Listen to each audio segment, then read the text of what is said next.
নমস্কার। তো বুলেট ট্রেনকে ছেড়ে ভারত কেন বন্দে ভারতের পিছে এত পাগলের মতো ছুটছে, এই কোয়েশ্চেনটা একটা স্টুডেন্ট আমাকে করেছে।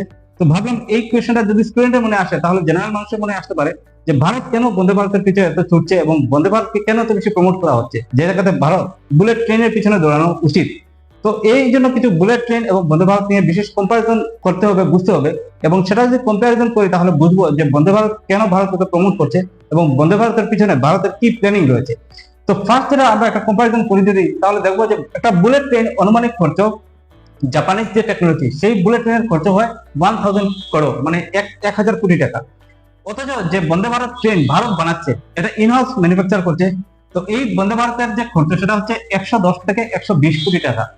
এখানে যদি দেখি তাহলে বন্দে ভারত প্রায় 9-10টা ট্রেন আমরা বানিয়ে নেবো একটা বুলেট ট্রেনের খরচা। ঠিক আছে, নেক্সট যেটা হচ্ছে হাই ইনফ্রাস্ট্রাকচার কস্ট, অর্থাৎ বুলেট ট্রেন যদি আমাদের দৌড়াতে হয় একটা স্টেশন থেকে অন্যটা স্টেশনের মধ্যে, তাহলে আমাদেরকে সবকিছু কিন্তু নতুনভাবে ম্যানুফ্যাকচার করতে হবে, ইনফ্রাস্ট্রাকচার করতে হবে। যেমন একটা ট্র্যাকের মধ্যে অলরেডি একটা ট্রেন যাচ্ছে, সেই ট্রেনের মধ্যে কিন্তু আমরা বুলেট ট্রেনকে রান করাতে পারবো না, বুলেট ট্রেনের জন্য আলাদা একটা ট্র্যাক লাগবে। তো এই জন্য বলছে ডেডিকেটেড ট্র্যাক, অর্থাৎ বুলেট ট্রেনের জন্য একটা আলাদাভাবে ট্র্যাক বানাতে হবে। আর শুধু ট্র্যাক বানালেই হবে না, ব্রিজ বানাতে হবে, স্টেশন বানাতে হবে, রেলওয়ে নেটওয়ার্ক, অনেক কিছু বানাতে হবে। কিন্তু বন্দে ভারতের ক্ষেত্রে এটা বলছে less infrastructure cost, only upgradation required. অর্থাৎ আমাদের যে ট্রেন ট্র্যাক আছে এই ট্র্যাককে যদি আমরা একটু আপগ্রেড করে নিই তাহলে এই ট্র্যাকের মধ্যেই কিন্তু বন্দে ভারতকে চালাতে পারবো। তো এটা হচ্ছে সেকেন্ড অ্যাডভান্টেজ। নেক্সট যেটা হচ্ছে ল্যান্ড একুইজিশন, এটা হচ্ছে সবচেয়ে মারাত্মক। এবার ভারতের মতো একটা বিশাল দেশে ল্যান্ড একুইজিশন করা কিন্তু মারাত্মক একটা ব্যাপার। বুলেট ট্রেন যদি চালাতে হয় তো ভারতের পুরো যত এরিয়ার মধ্যে বুলেট ট্রেনের প্রজেক্ট হবে প্রত্যেকটা জায়গাতে কিন্তু নতুন করে আবার ল্যান্ড একুইজিশন লাগবে। কিন্তু বন্দে ভারতের ক্ষেত্রে এটা লাগবে না, কারণ অলরেডি ট্র্যাক আমাদের বানানো আছে, এই ট্র্যাক গুলাকে শুধু আপগ্রেডেশন করলে আমাদের বন্দে ভারতকে রান করা যাবে। তো এটা হচ্ছে থার্ড অ্যাডভান্টেজ। নেক্সট হলো not economically viable or affordable. দেখুন বুলেট ট্রেন যদি আসে সেই বুলেট ট্রেন কিন্তু আমরা যে কোনো স্টেশনের মধ্যে পৌঁছাতে পারবো না, মানে রান করাতে পারবো না।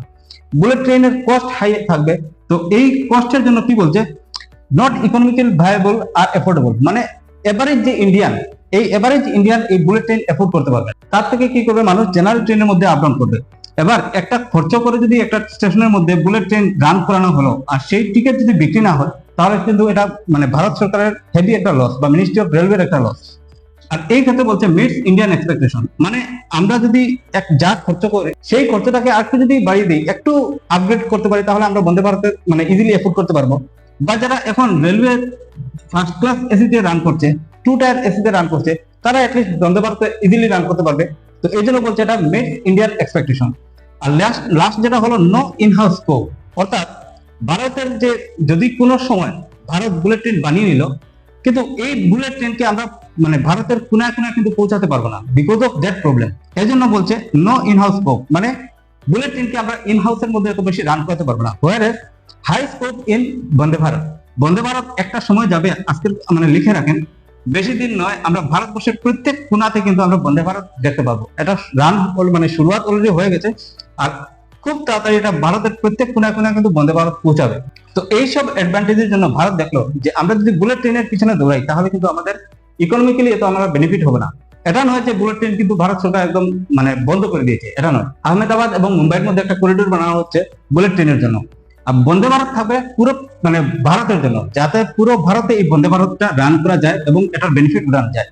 তাছাড়া আরেকটা যেটা অ্যাডভান্টেজ, আজকে আফ্রিকান কান্ট্রিজ বা আমাদের নাইবারিং যত কান্ট্রিজ, সেই কান্ট্রিজ গুলো যখন দেখবে যে বন্দে ভারত সাকসেসফুলি রান করছে, মানে খুব সুন্দর দেখতে, টেকনোলজি ভালো, 180 কিলোমিটার অফিসিয়াল স্পিড, কিন্তু অপারেশনাল স্পিড যেটা হলো 160 কিলোমিটার বন্দে ভারতের।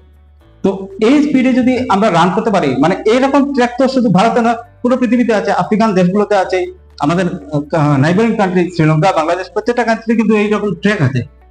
তো তারা যদি দেখে যে এই ট্র্যাক গুলাকে যদি আমরা একটু মানে আপগ্রেডেশন করতে পারি তাহলে ভারতের বন্দে ভারত আমরাও আনতে পারি।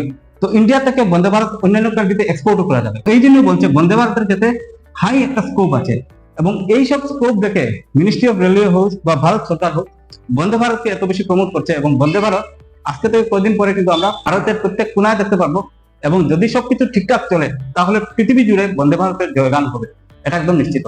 আশা করি বোঝা গেল যে বন্দে ভারতের পিছনে ভারত কেন এত পাগলের মতো ছুটছে।